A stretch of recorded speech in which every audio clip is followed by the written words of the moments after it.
You are listening to SPN, the Sports Podcasting Network. وتكلم من هناك لشوارزنيجر. جول. Va a pegarle Ronaldinho Gaucho. Ya lo hace. Pierna derecha, directo al arco. ¡Golazo! ¡Golazo! ¡Golazo!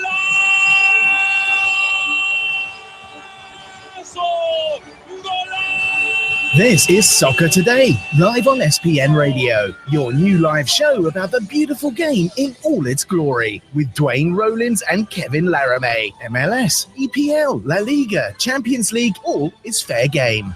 Powered by the Sports Podcasting Network. Visit us at sportspodcastingnetwork.com. Live from a Kyle Lauren transfer window, it's Soccer Today. How you doing, Kevin? It's Monday. Have a case of the Mondays today. It's no. raining. It's cold.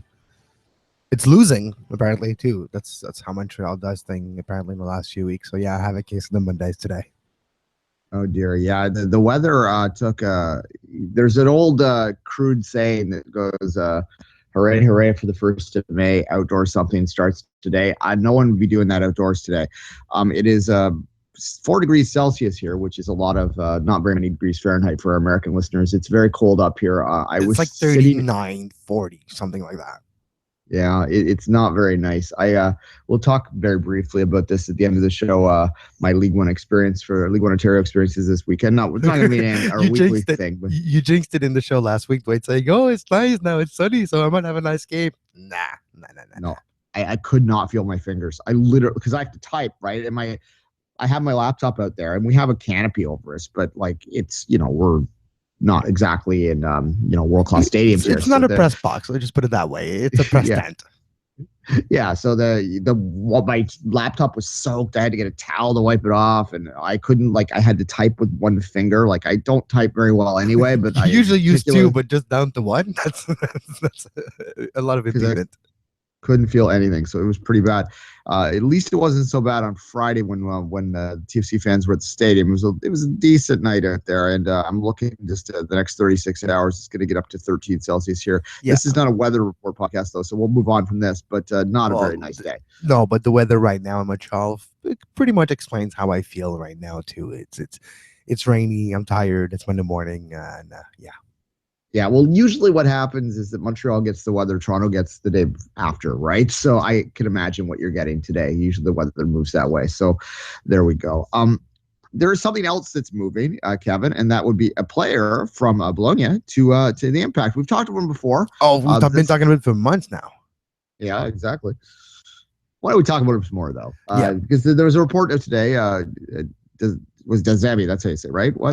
The actual report is from Gianluca Di Marzio, which is a calcio writer, and he talked to the Bologna director, Fanucci, and the Bologna director, Fanucci, confirmed that Dazemi transferred to Montreal Impact. He'll leave for Canada in a few days, and that was yesterday, and yesterday afternoon, Italy time.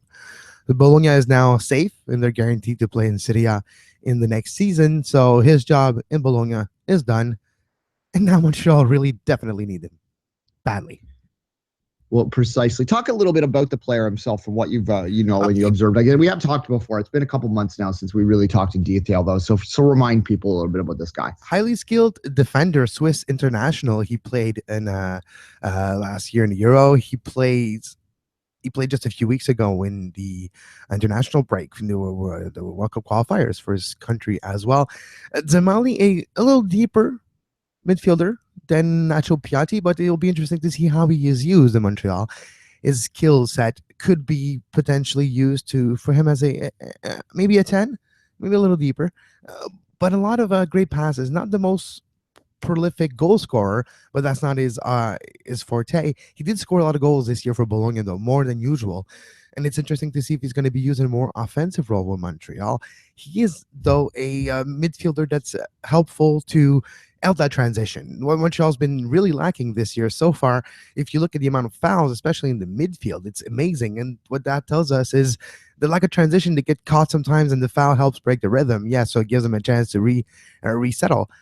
But that transition is a big problem. I think Zamali is the right type of player to not necessarily run and make the transition with the run, but with his passes, with his like he can break defenses with one or two passes. We have seen him do that a lot, and I think that's going to be his biggest contribution.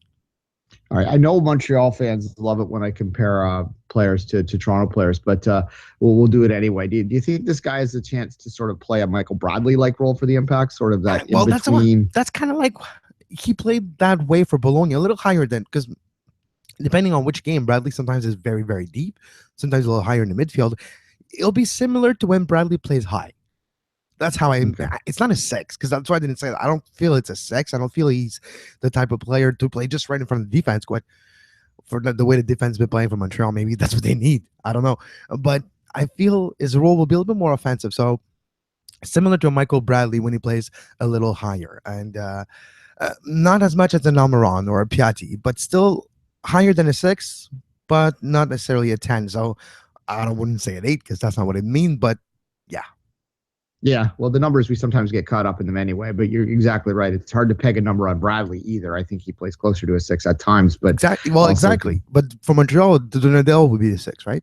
So Yeah. it would be a little higher than that. And I think you need to complement Donadel to Zamali. I think there could be, because of the Italian connection, because of the way they were trained as young cultural players, I think there's a really good chemistry that could be built here. So you don't want them to put them side to side. I would put it in a way that they're in the same channel, so they can help each other.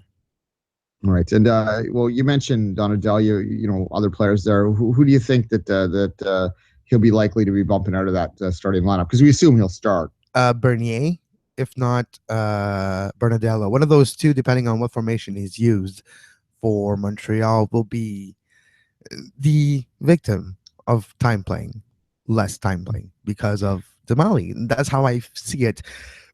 Balou might be one that, depending on where they're trying to slot Balou, it'll be interesting to see how you put Zamali, Balou, Piatti, and Jackson Amelo Mancosu. Mancosu's injured now, thigh injury. We'll see what comes from it. And Jackson too.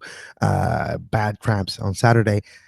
But it'll be interesting to see how you fit all those offensive pieces, because you kind of want them there to score goals because your defense are not stopping any. So how they fit Zamali with Piatti, with maybe Balou, and you keep off Aduro and you Bernadello. So it's getting crowded. So it'll be interesting to see what the roster decision by Mauro Biello to include his best offensive options at the same time on the field. Right. Let's talk about the two Canadian names that you mentioned there. Well, there's 3 Canadian names you mentioned there, but 2 of them anyway. Balou, to me, looking at this, do you not think that he might have more of a role moving on in this season as sort of a game changer, as a pace changer, as someone who comes into impact games, to use the Toronto analogy again, more like a Ricketts than necessarily an Altidore? Obviously, they're not the same player. When I say Altidore, yeah. I'm just talking about starting versus coming in. Do you think he's kind of a super sub the rest of the way?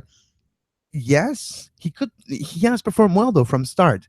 The thing is, his best position, or put him in the best circumstances for him to succeed as a start, is where Nacho Piatti starts. And you kind of can't take Nacho Piatti out.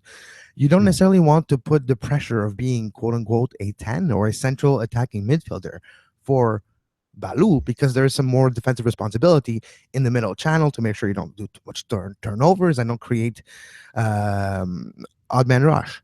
So for those reasons, I don't necessarily see Balou as a 10. Balou can maybe take over for Rodrigo and use his right foot, which is good as well as his left foot. That could be possible. Or Balou as a pure striker to come in late in the game, sub for Mancosu, or even start for Mancosu if Mancosu is injured and Jackson is not ready for next week. So there's a lot of opportunity. Balou is very versatile, especially for a young player. His skill set, he is trained as a striker and practiced as a midfielder. The best way to imagine Balou's skill set. So I don't necessarily agree that it should always be a super sub, but to fit him in the starting lineup now, even though Montreal is not having a successful season, the offense has looked decent in the last few days, few weeks, few game days.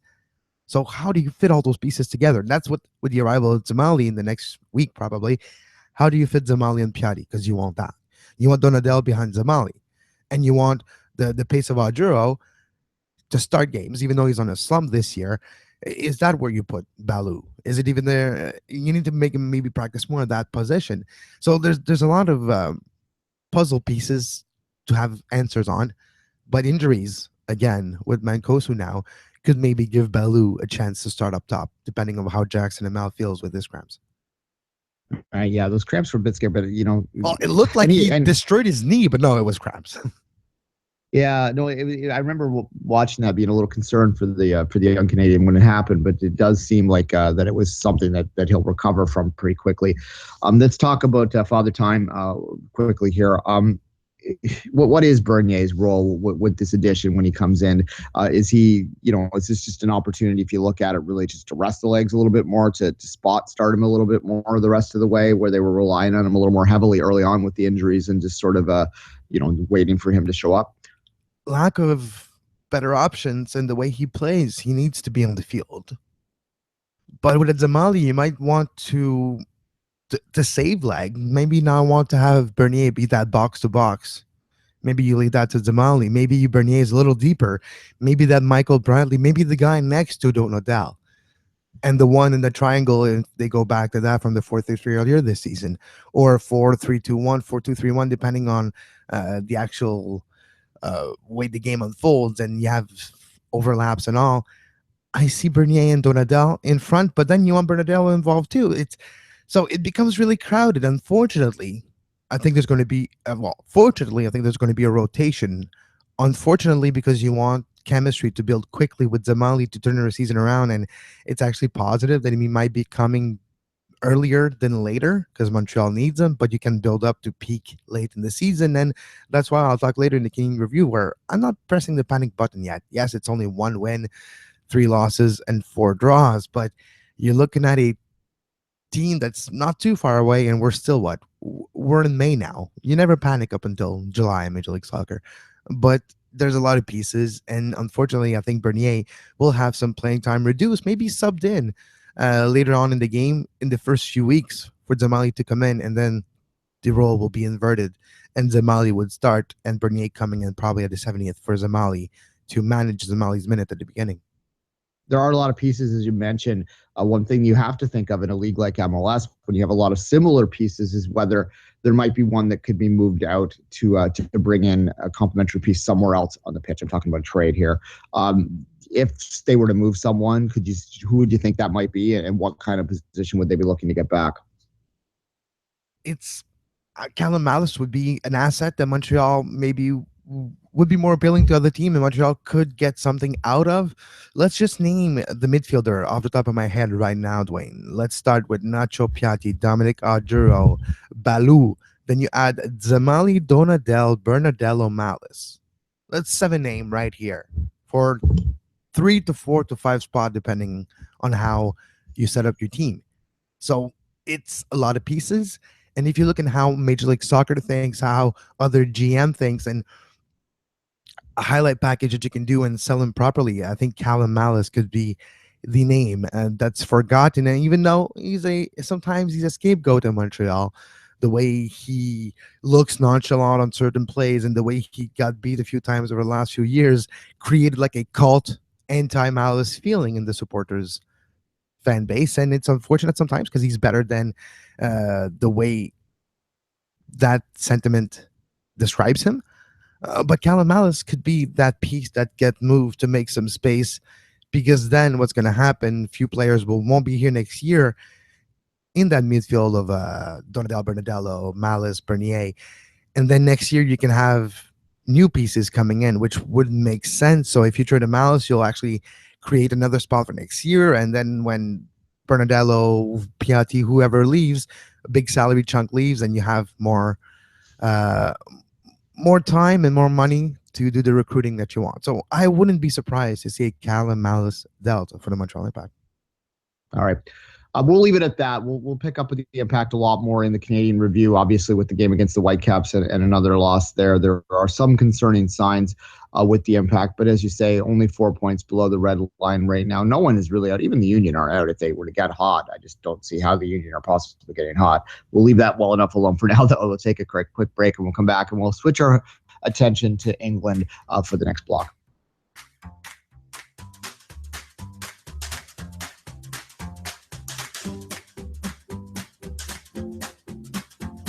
You are listening to Soccer Today, live on SPN Radio.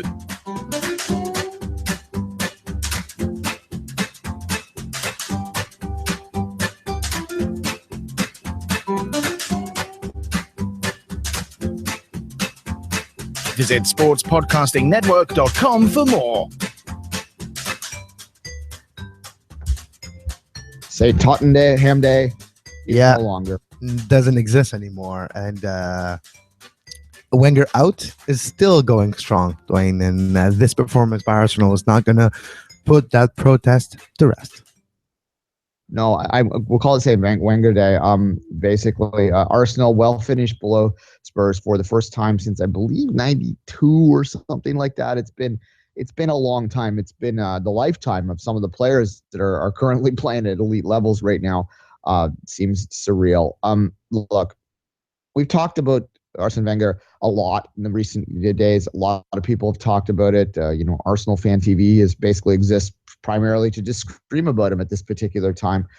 So there's a lot of a conversation there. I am increasingly believing that he ain't budging, that if they're going to want to get rid of him, they're going to have to push him at the door. And I'm not convinced that they will, because they do like certain things that he did. But in terms of Spurs performance, they're making money. Stadium is full. And they're usually close to the Champions League or finding a way to make money and get into a deep run in a cup or something. So, yeah, I don't think he's going anywhere either. Yeah, although the Champions League is increasingly becoming a little more difficult this year with that loss. Yeah.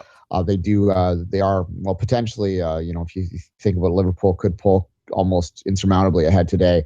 We'll talk about the United clubs, the Manchester clubs in a second, and how maybe the letdown from the derby has caused them both to slip up this past week. But the emotional high of the derby might have cost them both 2 points. Yeah, and look, and we were talking about that after it, is that they both held destiny in their hands, and the blunt reality is that Liverpool could today wrench that back with a win over Watford, which you anticipate that they would get. Although I was going to say Liverpool is struggling against struggling team this season.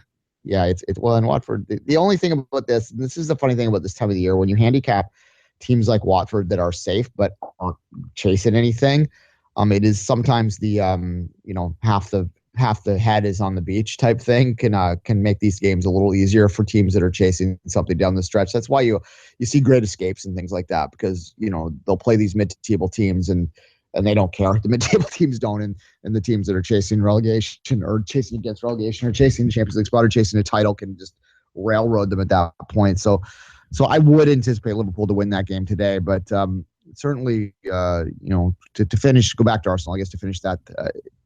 I don't know what more to say about them at this particular time. We've talked them to death.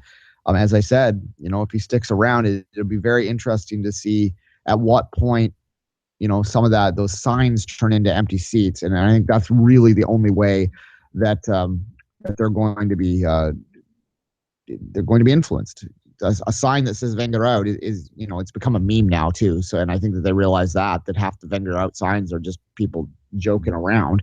But if you start to turn those signs into empty seats, then maybe the Arsenal board will go, okay, well, we might need to make a move now. But otherwise, I'm surprised at this point if he's not back next year.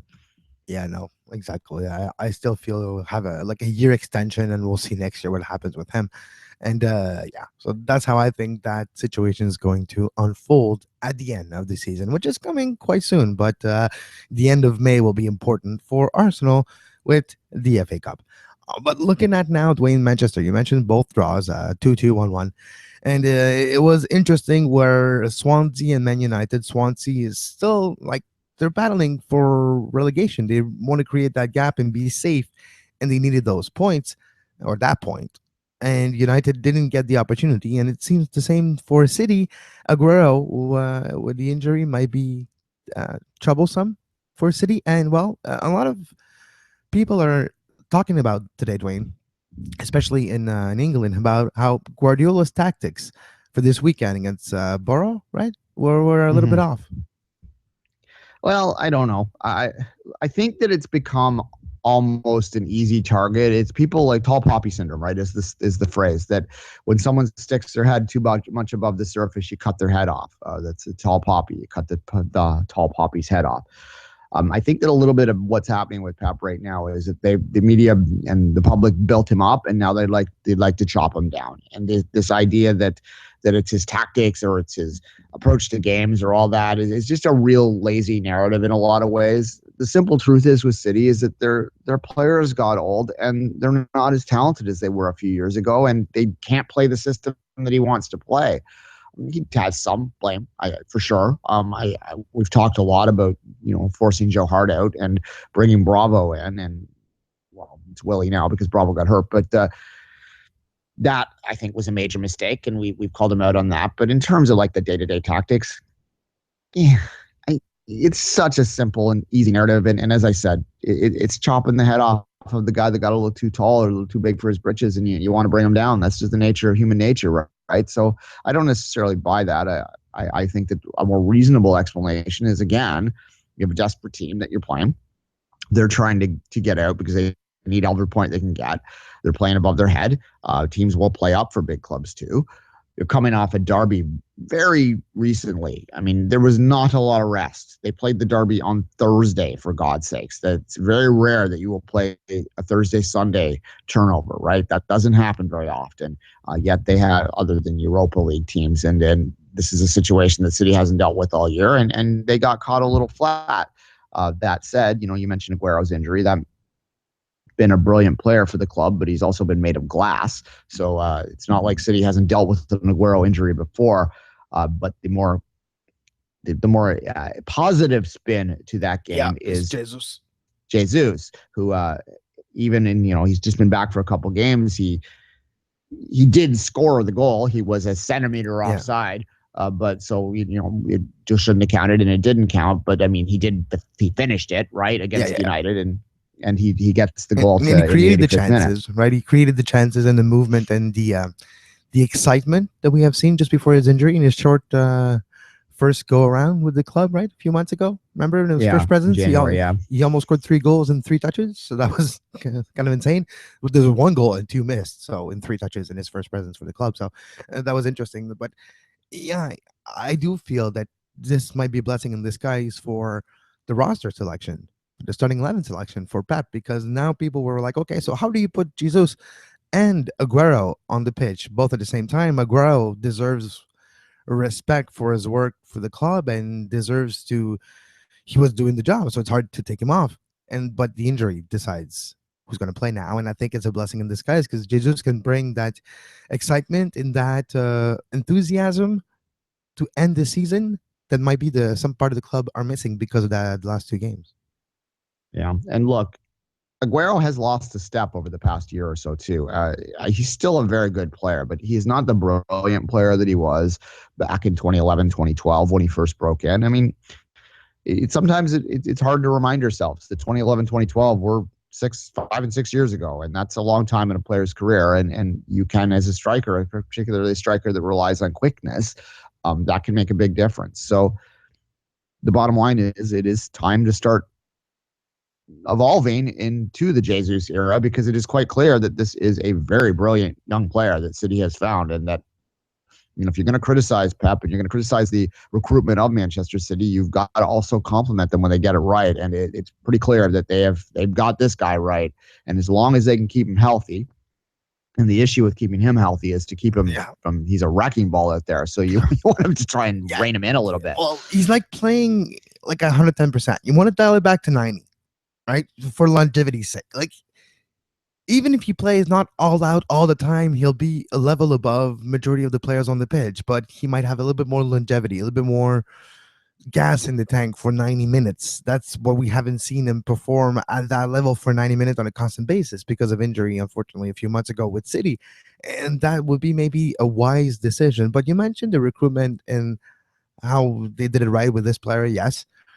The English team, if one goes after Dybala, that's the one, the next one, right? That's the next maybe heir apparent to Messi. Maybe a Liga team will grab him first, but I would love to see an English team trying to get trying to get those amazing top prospect of the entire world back in the Premier League, where before they used, that's where Ronaldo started, that's where Beckham started, and you kind of want to have that back. Now it's a La Liga, so a lot of times in Italy, but maybe Dybala could be a great addition to any team in England.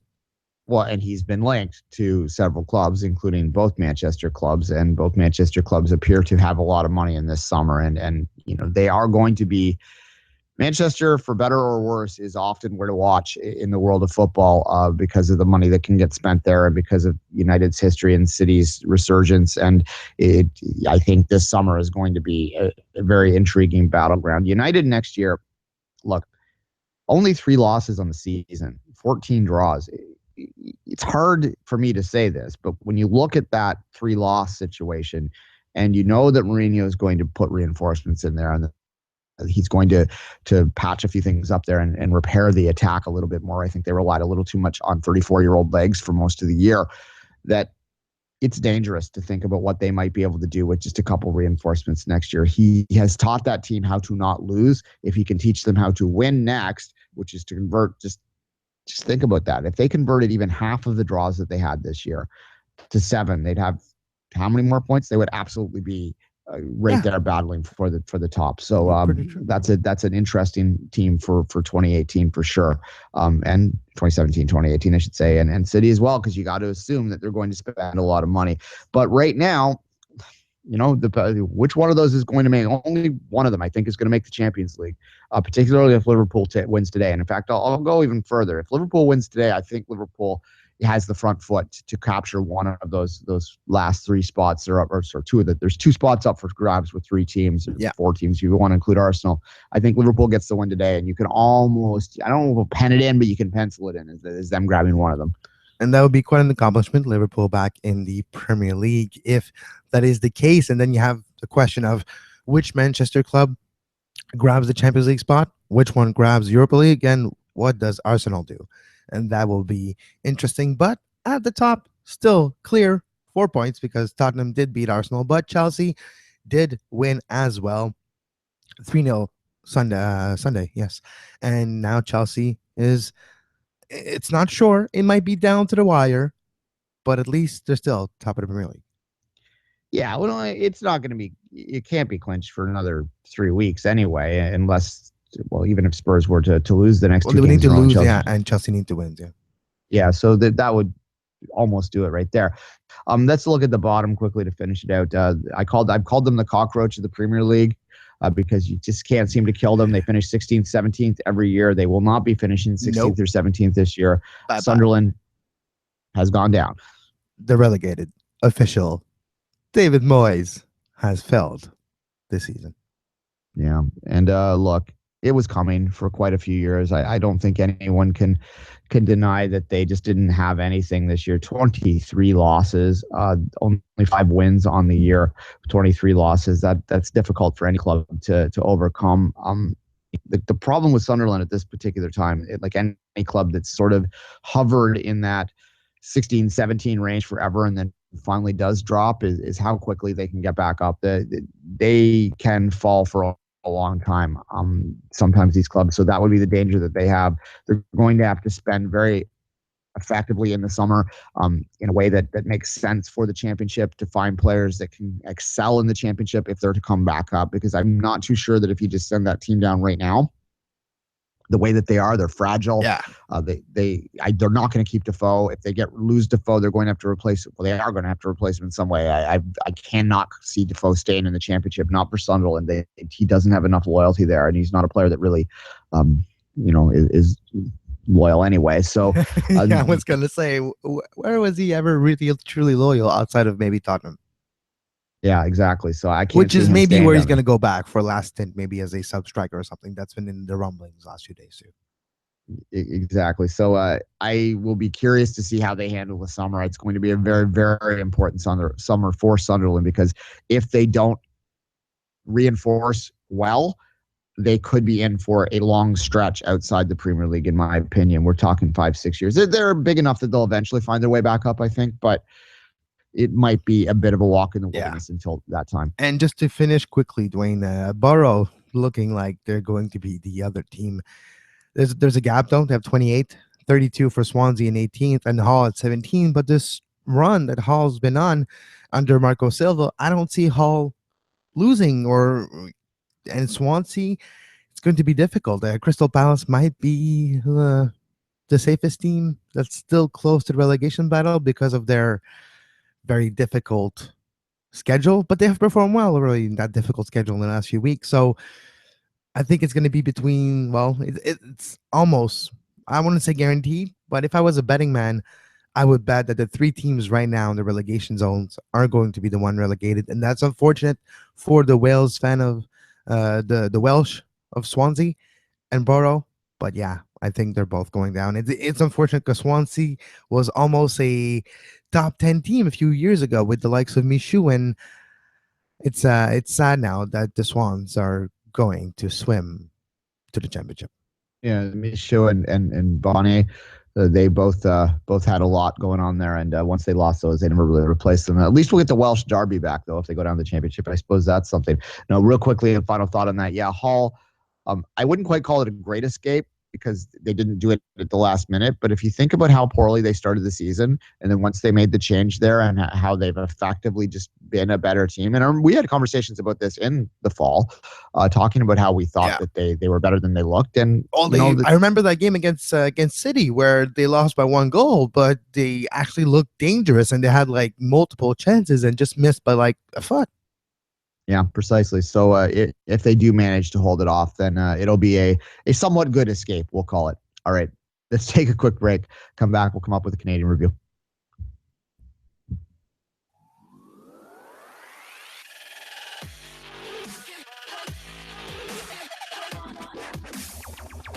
You're listening to Soccer Today on SPN Radio.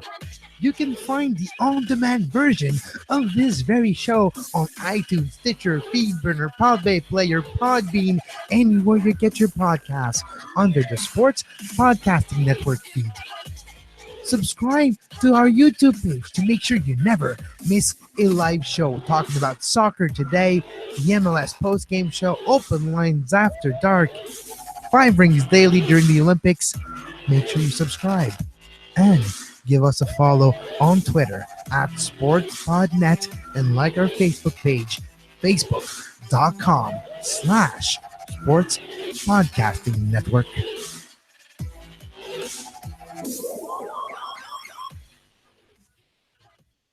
And the Canadian review, Duane, I can't find the bumper. And I think I really need to do a Soccer Today Canadian review bumper. And I think I'm due for that and a Patreon bumper. And I want to take a second to thanks our Patreon patrons. Actually stepped up last week. We had a few new ones. And if you want to continue listening to Soccer Today the way you do right now in a free and pretty much ad-free version outside of just me hyping up our shows, we need your help. Patreon.com. That's patreon.com/sports podcasting network. $1 a month, $2 a month. It goes a long way. And with your help, we can continue to do this the way we do it right now, and the way we are giving it to you in the way you prefer to have it in a free form. So, and pretty much ad free. So if you want this to continue and not necessarily have a paywall down the road, please go to patreon.com/sports podcasting network. Just real quickly on that note as well, our friends St. Clair, we use their music in our bumpers quite a bit, and we don't have an arrangement with them per se, but we promote them. So if you're a band out there that would like to give us your music to use in bumpers, that helps us too. So that's just another way you can help us. There's lots of ways you can help us. I'm using a microphone right now that was donated to us from a listener. So if you can't afford to donate in Patreon, there are other ways to help us, and we would appreciate that. One of those ways as well, Duane, is talk about the show, interact with us, let us, your soccer fans know about the show, give us your opinions, sportspodcastnetwork at gmail.com. Give us your game reports in an email. Let us know what you think about the beautiful game in North America, in the entire world. Share your experience, and that helps us a lot and motivates us to continue day in, day out. Give us a follow, give us a shout out, shake our hand if you see us, be nice to us, or not, whatever works. And that's what we're here for. All right. You can always buy me a drink at the stadium if you want to, if you're Of in course. Toronto. I've had that happen before, but I had someone walk up and just hand me $20 once. That was kind of fun. But nonetheless, I don't expect that every day. But certainly, the financial support is absolutely appreciated. And we'll, we have to keep talking about it, so we will. But we'll move on right now. We'll start with obviously the Canadian Derby, the late goal there by the Whitecaps to get that one from behind the Again, 2-1 win. That's two games in a row where Laurent throws himself in what do you think is going to be the shot, and 2 weeks in a row, I think it's being known now, and it's a trend in Major League Soccer, the hook, and just the changing of side. You just eliminate that defensive threat, boom, and you shot on net. And it wasn't Evan Bush's greatest moment, but it was a hard shot, and it's 2-1 Vancouver, and it was the 80th minute and 10 minutes of play, and it stays the same. It's deflating. It's not a good result. It doesn't show a lot of progress. Montreal were caught in transition again. Once again, the Vancouver Whitecaps were able to, I don't want to say press, but they were able to execute that transition, and Montreal has to foul all the time, and you get into foul trouble, you get into a yellow card, you get into an aspect where you're getting tired as well of always running after guys to foul them. So that aspect of the Montreal midfield has been really blatant lately. You still got those creative chances. You still have those moments where a Balou, Jackson, or Donadell for this time around create magic, but it seems like it's not enough to counterbalance the loss of possession, counterbalance the loss of momentum and transition that needs to be stopped by fouls, which Montreal is one of the highest team in the league with the foul percentage per game. I think it's over 15 or something. Well, I think it's over 13, but it's definitely over 12 for the last 5 games. So that's a trend, and it continues, and it needs a jump start, and I think maybe that's why Demali's coming this week. Yeah. One of the questions about the impact in the preseason was their age, and their a lack of ability to keep up athletically. Are we seeing some of that right now that is sort of jump starting this requirement for the infusion? It's hard to say, because how do you quantify if it's the age or the legs that are missing? So you basically need to have one of 2 guys run next to each other, and if you can't catch him, then it's the legs. I don't think it's that, because we see Donadell being one of the most efficient player this year, and it's like the unsung hero, I think, for the Impact. If there's an unsung hero this year, last year was Onyango. There's Donadell playing well. Bernadello in a different dirty type of role. Like he's got a role that's not like the most gratifying, where he needs to play physical. He needs to stop the onslaught. He needs to get under people's skin. That's the type of role, the mission he has for the club. On the pitch, somebody's got to do it, and he's glad to do it. So it's hard to quantify if it's the legs. Bernier, like, he doesn't get caught off where he runs and doesn't catch his player. No, it's a moment where sometimes the offensive player actually makes a good play.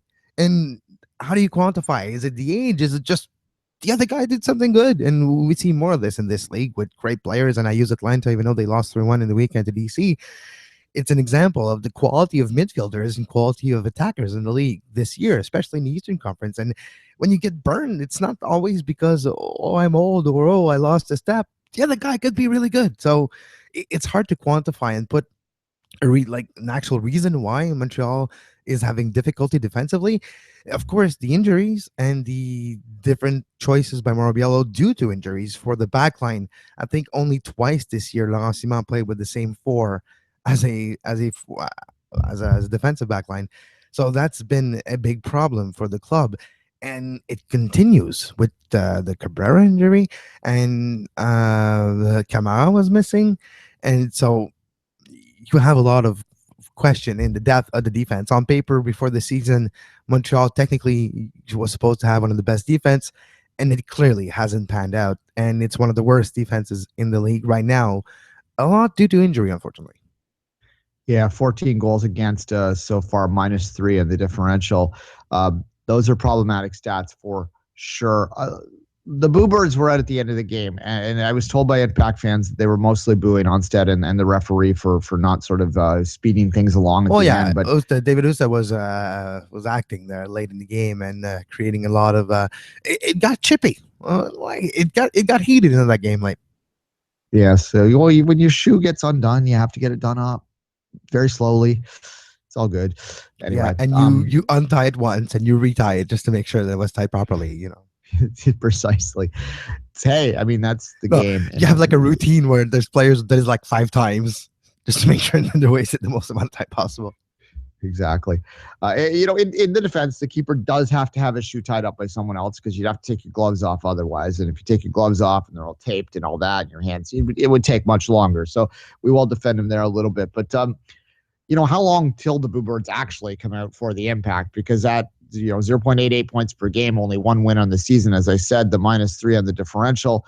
Only 7 points. They are 4 points behind the red line. You don't want to lose touch. They haven't lost touch yet, but you always kind of like to be that one win in situation, and they have slipped below that now. Yeah.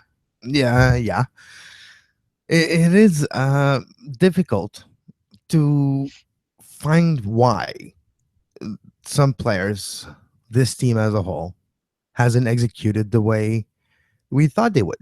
And with the knowledge base we have of this team from last year, we don't have those performances by great players that Montreal had late in the year and in the playoffs, and that what we remember. But if we go back to the beginning of the season, it wasn't as bad as this year, but it wasn't glorious at all either. And this team worked and found a way to be effective. There were a lot of changes, and that's where maybe they got overtaken by the other teams with their lack of big pieces coming in the winter offseason transfer market.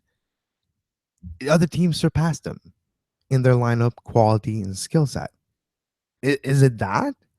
Is it just the fact that the players have a few new pieces, and for some reason the chemistry and because of the change of tactics and mentality that the team has worked on in the offseason, have trouble finding their bearings, have trouble finding the chemistry together, and haven't figured out how to execute properly? We have seen great moments. We have seen great goals. We have seen this machine being oiled at some part of games, but never for a full 90 minutes, never for enough to have a great win. And even the wins they had, it's from behind, it's coming back. And a lot of time, Montreal only once this season, I think it was the second time this season against Vancouver, that Montreal scored the first goal. It was at the 9th minute with Donadell this time around. But that's a big problem. You can't always concede. When you play from behind, it actually affects, and it's called game effect, score effect, and then it affects everything. And Montreal's been playing behind the entire season outside of 2 games. So that's a big explanation of why this team hasn't maybe played the way it's supposed to yet. And maybe they just need that confidence and that reliability against each other, right? The trust with each other, which seems to be fading the way players are reacting to each other on the pitch, the way Bush is reacting to his defenders. All those things, like patience is starting to erode. But I think this team needs to remind themselves that they actually haven't played a game as themselves this year so far. There's always been something impeding this, and when you're a goal behind, you can't play the way Montreal is set up to play with the new tactics this season. And that's basically the big trouble with Montreal, is they always fall a goal short, or a goal down, early in games this season. All right. We'll have more time to talk about this particular matchup in the very near future, as, of course, they have drawn each other in the Voyageurs Cup, and that's getting going very soon. But let's move to the other side of the equation real quickly. The Whitecaps do deserve some credit after a very poor start to have pulled themselves back above the red line, albeit very early. I don't like talking about red lines in May. It's kind of it's May now, isn't it? But it's a little silly, but nonetheless. Yes, it is. But it's just, at least it's not as bad as fans would have imagined 2 weeks ago. 2 weeks ago, I was hearing from fans in Vancouver and from Mark Daly, co-host of Scuderia F1, which we'll be recording tonight as well. But he was saying, look, the fans are already getting tired. And I don't know if it's the accumulation of last year, but fans already think that something wrong and need to press the panic button and fire everyone. No, it's a lot more positive.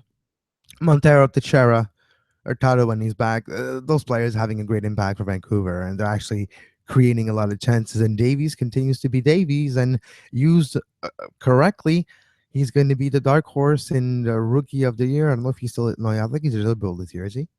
No, I do believe so because he played last year. Exactly. So, but anyways, he'll be in my what I call an amazing young player. Yeah, we've said that before. MLS needs to scrap Rookie of the Year and change it to Young Player of the Year. That would make a player you can make it under. They'd probably make it under 24 because for some reason they think 23 is young. But and the 24, and the whole that it would fit the narrative.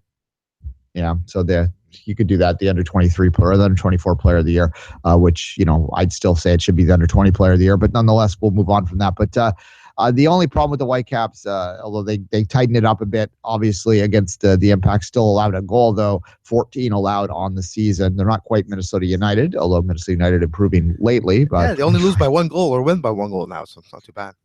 They've allowed 25 goals though. Anyway, that's obscene. Some teams go seasons without allowing 25 goals, but that's something else. I was going to say Kansas City's only allowed 3 goals in the season. They're 22 more goals allowed than Kansas City in one less game. Like teams have scored less than 25 goals in an entire season as well. So that's like, that's terrible. Anyway, but if they can get that back line figured out, then certainly they're in with the mix. I do think the narrative that you were starting to see at the start of the season that the West, the overall strength in the West had slipped this year. I'm starting to buy into that a lot. I think maybe I feel the East is stronger. I don't know if it's biased because I see a little bit more complete game from the Eastern Conference side, but teams like Orlando, Red Bull, Columbus, Toronto, Atlanta, even Chicago have looked a lot better than we anticipate. I don't think you can equal that amount of teams that are actually maybe contenders, because for the actual overall the East and on the other side. Yeah, I'm looking very forward to Wednesday's game, Orlando Toronto FC. That's going to be a telling game for Orlando. They are doing very well right now, and once you have points on the board, you can't take them off. So I'm taking nothing away from them. Those 18 points have been earned. No one can take them away from them. They are going to benefit them all year, but I just think they're outperforming their play right now, and they're particularly when you look at the home-away sort of divide. They played 5 games at home. They are 5-0 at home. Again, points on the board count. That matters. That's nothing taken away from them. But when you look at the only 2 games on the road, they're going to get drawn back in a little bit into the pack. But if they can get a win in Toronto, then by all means, you can start dream away, Orlando fans. At that point, the sky's the limit. But Toronto is going to be pretty geared up to try and rein them a little bit. And I think on that segue, we should talk a little bit about Toronto FC's 2-0 win over Houston. It really was important, right? It was we were talking about this game as either a confirmation game for Toronto, but what we expected that Houston, like, they're not known, especially with this roster, to be the best traveled team, and I think it showed again on Friday. Yeah, it was a bit frustrating in the stadium that the first half was incredible. Toronto FC dominated. They could have scored a couple more goals. Javenko and Altidore seemed to be clicking together for the first time all season. It was Altidore's day to get the brace, not Javenko's, but Javenko was very much involved with that. Raheem Edwards was playing maybe the best game of the season he's had, and continues to demonstrate that he deserves to be a starter in this league right now. And that's a really great development that we all like to see. It's pushing Jonathan Osorio out a little bit, but that's good for Osorio too, that he's going to have to earn that spot back. It's just nice to see all around. There's a lot of positives. The second half, I think there was a little score effect going on. TFC knew that they were playing midweek. I think they pulled Vasquez off early, basically to try and maintain him for the midweek. They pulled Altidore off a little early, decided to sort of absorb and defend that. And they did end up with the 2-0 win, with the nil on that. They've only allowed 7 goals in the year. We were talking about goals against a minute ago. I think that does matter. Earlier on in the season, they weren't scoring. They've scored multiple goals the last 2 games in a row now. And I think that if they can get rolling on the offensive side of things, the defense, even with Drew Moore out, continues to be very strong. And I think that's a positive development for TFC there that will bode them well. It's going to be a very challenging match for them on Wednesday. They have a very good record against Orlando all time. Kyle Lauren, however, seems to be doing quite well against them too, though. He's always managed to perform well against his hometown team, and with a lot of scouts in the stands. And this is actually on the lineup, and maybe we'll segue into this to end it because it is kind of Canadian review because it's Kyle Lauren. Yeah, let's go. The latest rumors, Middlesbrough. I'm not too excited about that one, to be honest, but nonetheless, some people might like a championship run for him. I was gonna say, why go to a team that's getting relegated? Well, I guess it would be because you would be in the championship and you would get to play, and that would, there's some people up here that believe that would be better for him.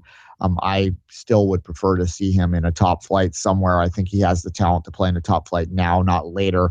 We've always underestimated what his abilities are, and he's always stepped up and shown it. So I think we should want the highest level possible for him. If there's a big club, a truly big club after him, and Everton's not a bad one. That's probably the biggest club we've heard linked to him. Or Borussia Mönchengladbach is of a similar size. So one of those two, I think, Benfica, I shouldn't dismiss them, but it's just we don't think of the Portuguese league on the same level, right? Yeah, but Benfica, either Europa League or Champions League, year in, year out, and it could be great experience for Kyle Larin. Just the political situation makes it a little difficult choice to make. Yeah, well, the thing about Benfica is I haven't heard a lot. Sorry, but I had Besiktas in mind, Benfica, and never mind the political situation. It's fine. Benfica could be actually good. For some reason, I got them both confused because they played each other recently. So in my mind, I was trying to go, okay, Kevin, what's happening in Portugal? What's happening in Portugal? What am I missing? Okay, Kevin. No, everything's fine in Portugal, but so maybe Benfica is a good idea, and it is maybe a good potential destination, Champions League and Europa League either. And year out. So I guess Benfica could be a good situation. Yeah, that link is a bit old, so I haven't heard much about it lately, but certainly it was there for a while. That would make a lot of people excited where I'm living right now, I'll tell you that. There'd be a lot of Lauren jerseys, I'm sure, popping up around here, but nonetheless, we'll see. I think the other part about this, and his contract is set up so that it really benefits a lot of people if he moves. So do not be surprised if he moves sooner rather than later. He does want to play in Europe. It's going to be very difficult for Orlando City to hold on to this kid. But and look, as a Canadian, I understand the impulse of the Americans abroad when Michael Bradley came back to TFC. Even though I defended it from a TFC MLS perspective, I understood where they were coming from because I feel the exact same way when it comes to Kyle Larin. I am not a completely blind league loyalist when it comes to stuff like that. I understand that the league is still a step below the top leagues in Europe, and I want to see the top Canadian players playing at the top levels. And this includes Kyle Larin. I want to see what it looks like. It's one of my biggest regrets as a Canadian fan that I never got to see what Duane de Rosario could have done in Europe at the peak of his powers. I think that's something that I hope does not happen again with Kyle Larin. If someone offers him a boatload of money and to stay in Orlando, human nature says that he might have to look at that. But I'm kind of hopeful that we do get to see him play against the top clubs in the world, if not eventually 4-1. And that's my hope for him, Kevin. Yeah, no, exactly. But the way Orlando is playing right now, it's lights out. 2.57 points per game average, 18 points out of 7 games played, 6 win, 1 loss. Quite amazing record for Orlando so far this season. All right. But again, 5 games at home, 2 games away. Let's wait till that evens out a little bit before we anoint them any kind of Supporter Shield or MLS Cup champion. All right, Kevin, that will do it for today. We'll be back as always tomorrow. But until that time, as always, Kevin, say goodbye. You can follow Duane on Twitter at 24th Minute and myself at Kev Laramee. Stay tuned to SPN tonight. Scuderia F1. We will review the Russian Grand Prix that occurred yesterday. And there's a little delay, unfortunately, overworked last night. So I couldn't get the MLS post-game show done. I should be able to squeeze it in before tomorrow afternoon. Same for After It Works with the post-game comments of the Montreal Impact. So Tuesday, tomorrow will be a big day on the network. You will have about 4 shows dropping. And until then, as always, have a great soccer. You were listening to SPN, the Sports Podcasting Network. Visit us, sportspodcastingnetwork.com.